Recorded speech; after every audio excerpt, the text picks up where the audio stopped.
হ্যাঁ সবাই তোমরা 8 নাম্বার ডাকে চলে যাও।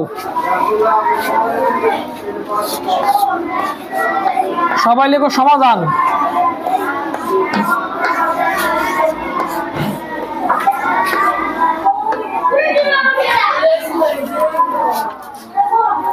দেখো 8 নাম্বার ডাকে কি বলা আছে, তুমি একটি এতিম অসহায় শিশুকে প্রতিদিন 10 টাকা দান করো। তুমি একটি কি এতিম অসহায় শিশুকে প্রতিদিন কয় টাকা? 10 টাকা। 10 দিনে তুমি কত টাকা দান করবে? তাহলে আমরা 10 দিনে কি কম দান করব না বেশি দান করব? যদি আমরা বেশি দান করি ভাগ হবে না গুণ হবে? হ্যাঁ, ভেরি গুড। আচ্ছা দেখো এখানে দেওয়া আছে তুমি একটি এতিম অসহায় শিশুকে প্রতিদিন, প্রতিদিন মানে কি এক এক দিন, প্রতিদিন মানে কি এক এক দিন, মানে আমরা একদিনে দান করে কয় টাকা? তাহলে আমরা লিখতে পারি না একদিনে শিশুকে দান করে 10 টাকা। হ্যাঁ সবাই লিখো, এক দিনে শিশুকে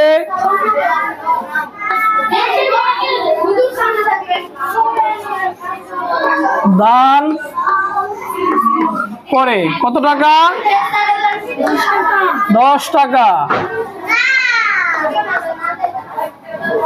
হ্যাঁ সবাই লিখো, একদিনে শিশুকে দান করে কয় টাকা? সবাই বলবা।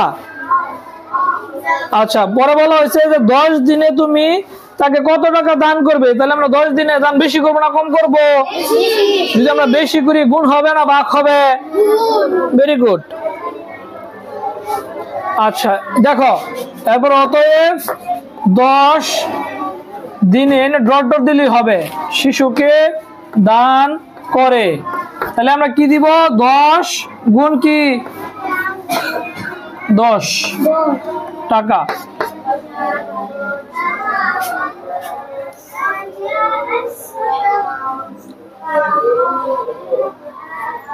কেউ অঙ্কে কাটাকাটি করবে না, সুন্দর করে লিখবা আর রাফটা সাইডে লিখবা সুন্দর করে রাফটা।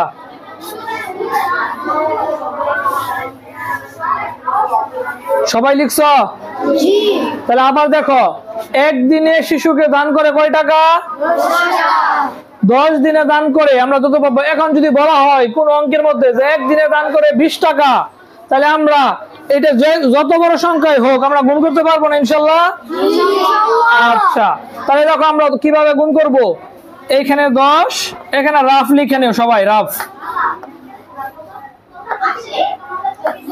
এই 10 গুণ। তাহলে আমরা অঙ্কের কিছু নিয়ম আমরা জানি না, গুণের ক্ষেত্রে আমরা আগে গুণ করছি না, আর নামাতে তো আমরা সবাই পারি। এই দেখো শূন্যতা যদি আমরা গুণ করি শূন্যরে কি হবে? কারণ শূন্যতা আমরা যত সংখ্যারই গুণ করি রেজাল্ট কি হবে? শূন্য। তাহলে আমরা শূন্যতা যদি শূন্যরে গুণ করি কি হয়? শূন্য। আমাদের এই শূন্যের কাজ শেষ, এখন হচ্ছে 1। আমরা শূন্যরে যদি 1 গুণ করি কি হবে? শূন্য। কারণ আমরা জানি শূন্যরে গুণের ক্ষেত্রে শূন্যরে যদি আমরা যত সংখ্যায় গুণ করি কি হয়ে যাবে? শূন্য হয়ে যাবে। আবার কি? শূন্য। আচ্ছা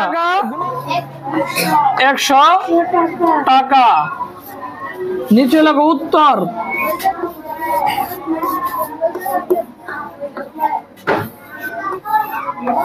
একশো টাকা। সবাই সুন্দর করে লিখো, কেউ কাটাকাটি করবে না। গণিতের ক্ষেত্রে যদি কাটাকাটি করো তাহলে নাম্বার কিন্তু কম দেওয়া হবে।